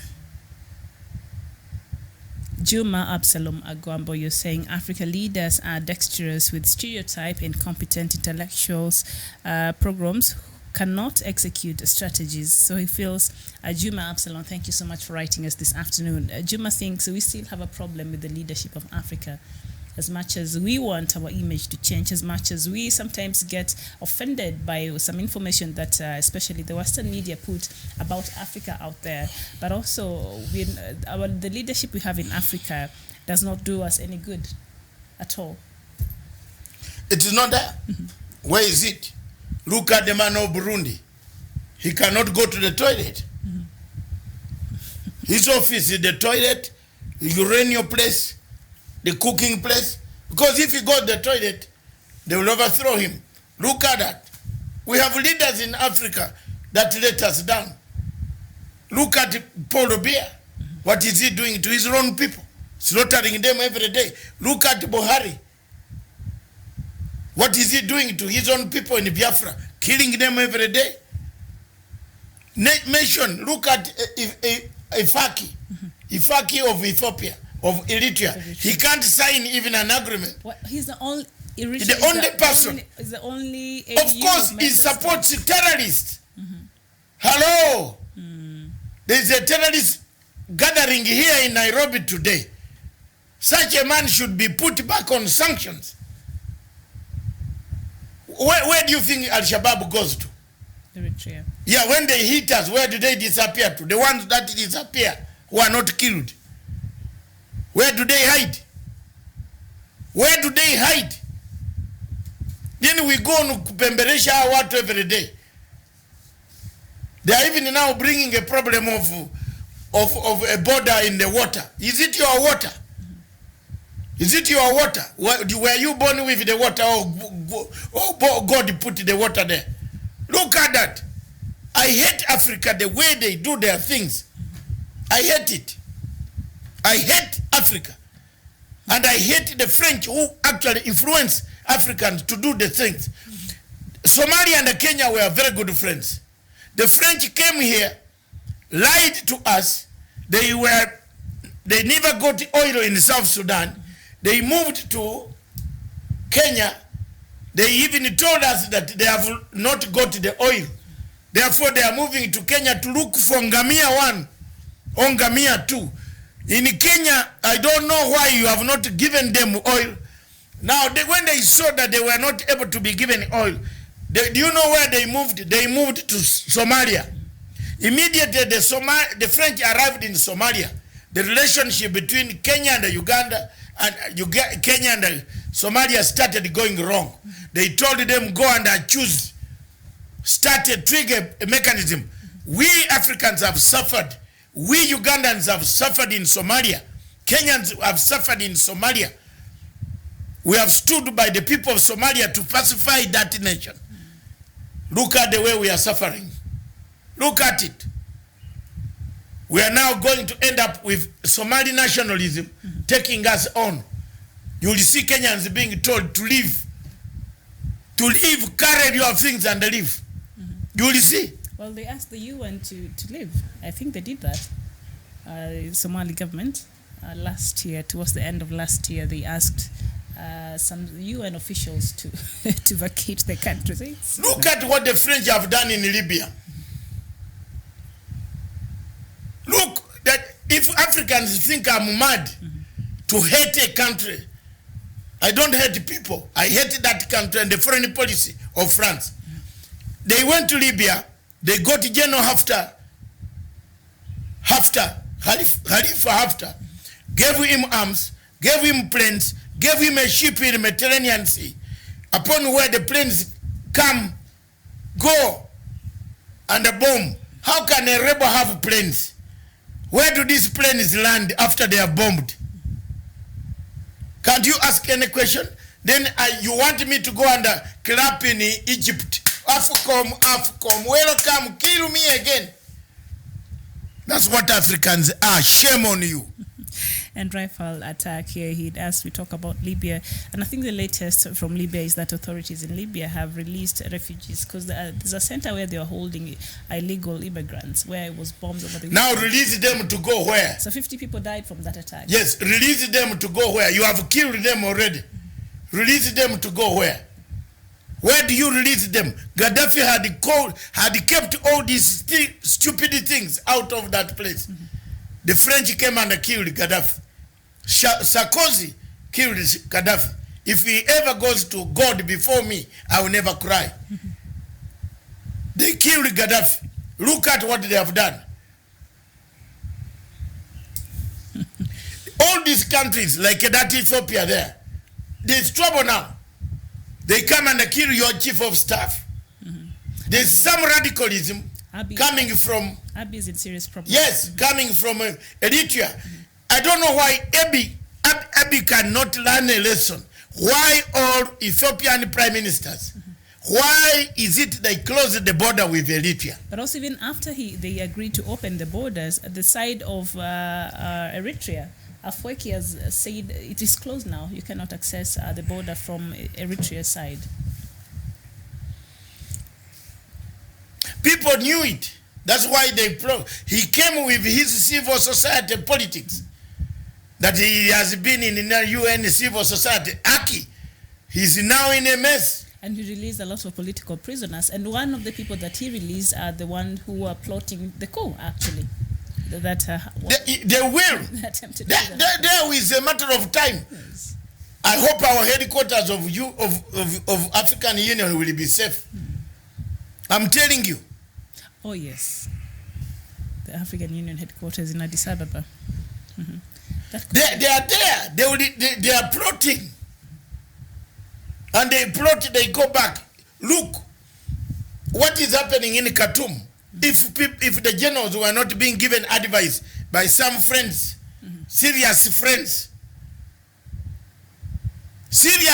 of general, who said, "Hello, Nyenye, you generals, if you don't wake up quickly, finish that agreement quickly, and tell them 2 years, 1 year, we leave you to do your transition. You learn what we want, and later on go and do the constitution, run Sudan. They are coming for you." Yes. Haven't they gone home? The demonstrators have returned. Have not returned to the street, you know that? No, they've not returned. Because the two sides agreed to establish a sovereign council that will be led for the first 21 months by the military and for the 18 months by the civilians. So yeah, they agreed on that. They agreed. So that is a good thing. And but it's because we pressurized. Some of us privately called it. These guys say, please, they are coming for you, or be careful. And that's what they wanted. George Clooney and the Predicast or Project Enough still want a coup. Up to today, those two want a coup. President of Chad plus those mercenaries, those two mercenaries, Clooney, who acts as George, is it James Bond? No. Is he not the Clooney? No, he's not. James Bond is British. Yeah, but that one acted as James Bond. Yeah, he's in one of the films acting after James Bond died. Okay. Clooney acted as James Bond. Just James Bond. That's the guy. I think all people who watch films, who know about showbiz, can tell me. But he is a very renowned Hollywood celebrity. No, he acted as James Bond. After the death, the real death of the real Nani, Clooney acted. That's how he rose and made that money. Now he's busy overthrowing the government. The money that brought the death, if you are to charge the death of the demonstrators, 60 of them, we should charge the men who paid the money. Yes, for the from Jamena. But also the very interesting information that is out there is that UAE and Saudi Arabia turned against Omar al-Bashir because he refused to take sides when they were having problems with Qatar. So actually they are the major starters of his coup. Exactly. They funded. Bashir refused and allowed even Qatar Airlines, those serving the southern hemisphere, to land in Khartoum and go away, come back. Yes. In fact, the flight that was coming, taking people to Nairobi, was coming as far as through the Indian Ocean, come this way, enter airspace of Sudan, and then come down here. So in Sudan, it's a lot of interest. Yes, so the other Saudi Arabia, you see, the problem of that Red Sea is that you can't expect Saudi Arabia to agree to a transitional uprising style when they don't have democracy in their own place across the sea. Yes. Across the Red Sea, there's no democracy there in UAE. No, there's no democracy. The king, the emir, is the same one, the owner of the wives, owner of the children, owner of the horses, owner of the desert. Yes, owner of everything. In Saudi Arabia, the king owns everything. Even your life, like a Khashoggi. If he wants you gone, you are gone. So if you establish that democracy through an uprising across in Africa, in Khartoum, it will be duplicated one day. Yes, and also that's why they do not really support the Muslim Brotherhood, which is an extremist group, but also because this will upset the status quo and start, poking, because they want democracy, but in the Arab world that is not really present, and so the Muslim Brotherhood was seen as a threat, especially to the monarch, because the different Arab countries, they have their own monarchs, the king, the queen, whatever they have, like the settings in Saudi Arabia right now. So it's very intricate, and when you look at Khartoum right now, what it is here today, and that's why I think they love. You call him Dagalo. Yes. They love it very much because he seems to have, he's dancing to their tune, Saudi Arabia and UAE. Miriam, whatever happens, my sister. Yes. In Africa, we have a problem. We have a problem. We have a very bad perception created by both ourselves and the external dark forces. And those forces always will view us through the mirror of darkness. We are dark, the continent is dark, the hearts are dark. And the word dark continent has been proved. Because after 66 years of independence, we are still having a company that started drilling our oil in 1950s, still drilling and then sponsoring us, giving us our own profit. Yet we could have an African company, oil company, sponsoring, like Kenya Oil, sponsoring the whole African AFCOM. But also I think it's the mistrust we have within ourselves and our own leadership. See, Bob Collymore died, and soon after there was a conversation about his who will be his successor. And a lot of Kenyans are not really comfortable with having a Kenyan at the helm of Safaricom. Interesting enough. No. If you give them Safaricom now, yes, it will be down next year. We shall have problem with ringing. See? So the president should look for another person, competent. So who has bewitched us? We have been bewitched. That just agree. If a president gives a Kenyan, give a Kenyan this Safaricom, I bet the scandals you will see here with that huge amount of money. Yes. It will be gone. So show me one prostate. that reinforces the stereotype of how bad we cannot even handle our own businesses. We can't. Very sad. We can't. Now me, I have no problem with Michael Joseph when he said the guy, because you know people have said he was a racist remark. No, he said if you turn it on the man, if this guy had been real man black, Safaricom would have not worked. 11 million shillings per month. 11, no allowances. 11, maybe 12 million it takes home. 12 million. It takes. And you know it's just taking a small, you know Safaricom earns more than the government in a day. It's the leading East African company. Yeah. It is more than the government. And it is a very stupid government that cannot focus on it. Because the man, the general manager of Safaricom can create you a coup. So if you give it to this African here, they can buy mercenaries and they are here. We are finished. So let's be honest. Look for somebody competent. Yes. Who can carry it on until such a time that it gets somewhere stabilizes, while the deputy can watch. All these people, the Mlinge, the who are saying they want to take over, they will spoil it. They will spoil. Utaona. So Kenyans were complaining when Michael Joseph said this was a white man in a black man's body. I agree. My friend has gone, but he was very strict. Yes. You tell me. Me here, I would not be on this TV of yours. I will not be here. If the man was corrupt, he's my friend. I know him from London. I will not be on the TV. I would be rolling the best car in town here. But he told me the day he saw me in Sankara, he said, David, don't try to come, because I will not entertain you. Don't come here to ask for the CG tender. That, you said that is the guy. I'm telling you, he told me. I said, boss, don't worry. I've also been restricted not to do any tenders in Kenya. I don't have tender that I do.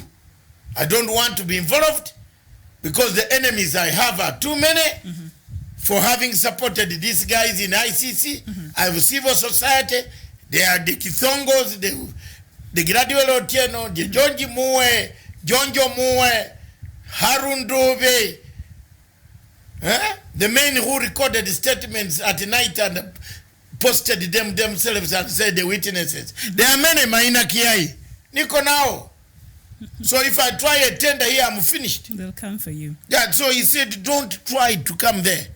That guy was strict and very good. He kept his Safaricom workable. He did, and people were worried when he was coming into, because he was going, Michael Joseph had already set standards for that, but he took it to the next level. Doctor, I know our time is almost up, but before we leave, there's something here I'd want for us to look at. Yesterday was South Sudan's 9th Independence Day, and President Salva Kiir apologized for the failures of his government. After a long civil war, of course, South Sudan gained independence from Sudan in 2010, and the whole world was excited, but so far, Kiir said the country is facing very serious financial challenges, and he's apologizing in the manner in which the government has been leading the people of South Sudan. What are South Sudanese supposed to make of that? Oh, there was no event. How can it be? He just gave a speech. You can't organize the event with water. Yeah. With River Nile. They don't have the money. So how do you organize the event with River Nile? You collect saliva? Still, Africa. That's how we manage our Africa. It cannot even afford to organize an event to But is able, independence. it is like Zimbabwe paying CNN $2.5 million for an advert. Independence Day, Doctor. They cannot. They don't have the money. If they don't even have money to buy ticket for the president, he has to come to Kenya to draw his little money. Don't forget he's someone who has a house here.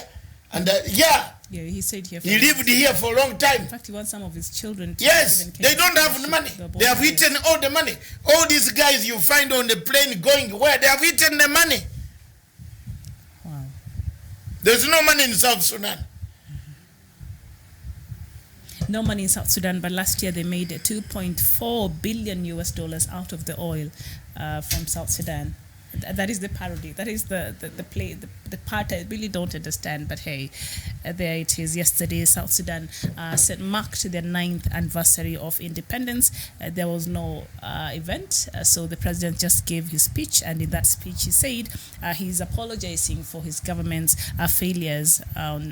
His government has failed South Sudan. It's good that he recognizes that. And if you look at the Arab agenda on South Sudan, on all Africa, it's a very terrible agenda. Actually, we should have a conversation about the Arab-Africa relations. They don't consider us. It's good Egypt was knocked out of this thing. They came out and gave a voice between Kenya and Somali row. The other day we were talking about 2 weeks ago, and we wondered. They have now taken the side of Somalia. Yes. Instead of saying these African countries, let's sit them together, they have voiced.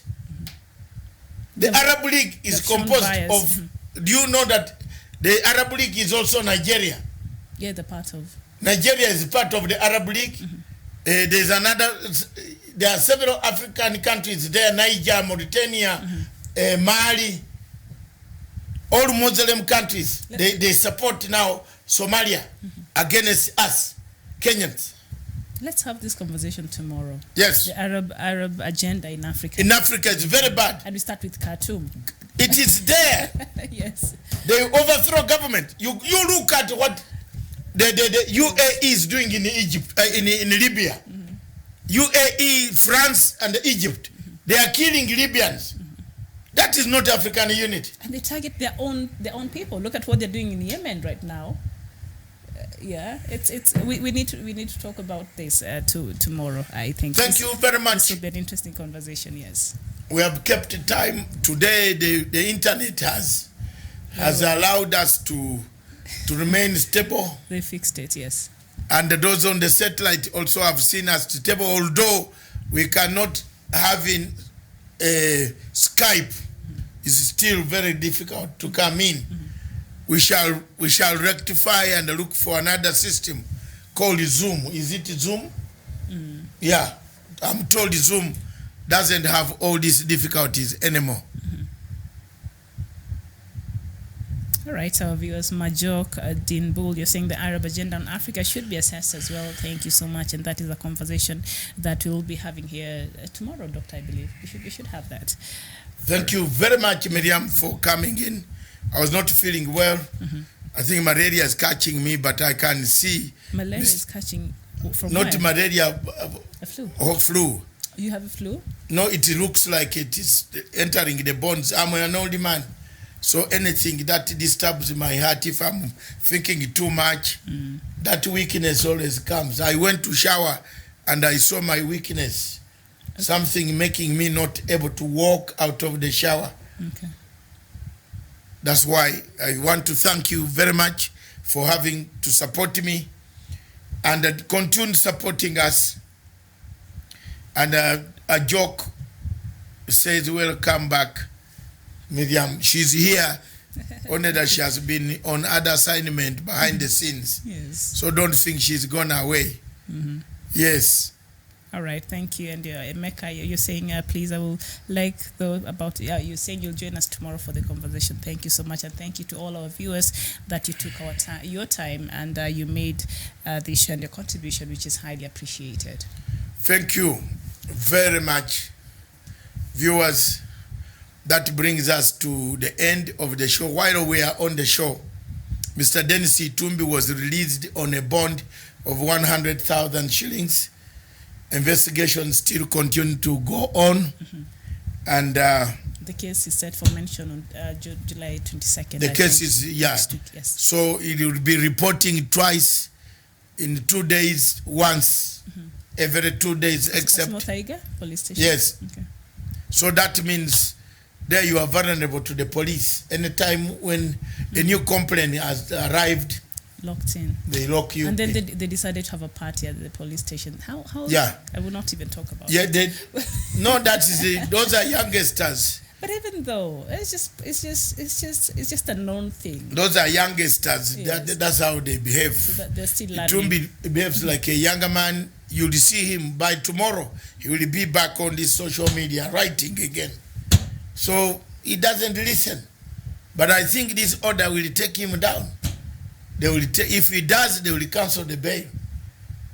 And then he will remain in custody until the case is over. So if I were him, I would distance myself to call myself, I defend the hustler, what? All these hustler defending, forget it. He's defending hustlers. Yes, a hustler. Which one? Number one, there's only one hustler called Ruto. Okay. They called him hustler. Hustler is a very bad word in English. I don't know. Kabogo was saying hustler is a thief. So in the radio this morning you heard, and unfortunately you hear Kuyu. Yes. Enoro F on TV. He was saying it. You heard him. He said it. Hustler is a thief. So the name hustler is not very good.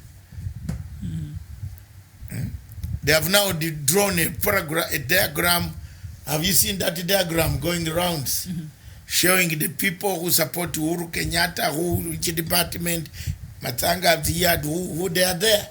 They are all circulating the media with structures. I see if we have structures. We don't, some of us don't have even a structure. The younger man should learn. He will learn. To go slowly. He can't learn. You know, the head itself shows he doesn't run. His head is very bad shaped. You know, it's like an egg.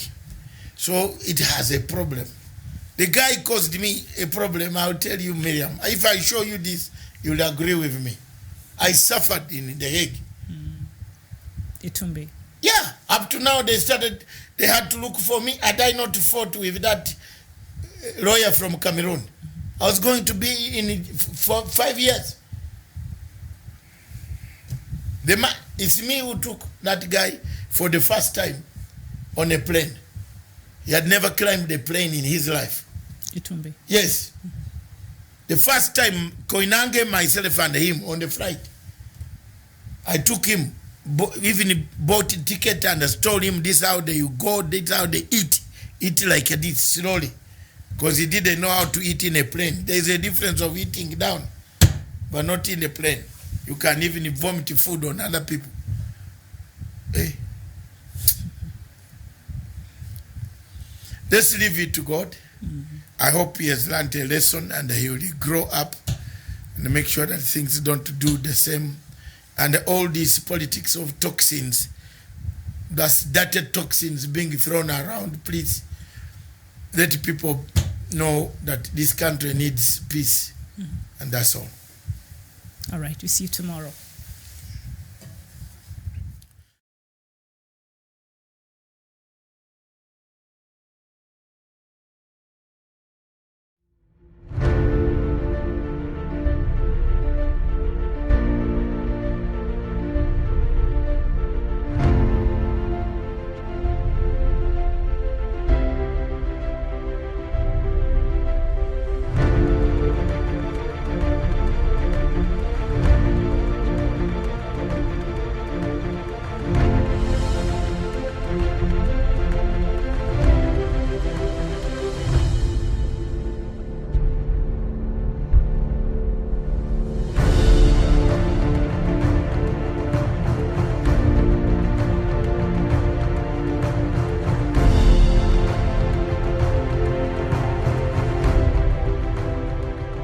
Peace must be our goal and our guide.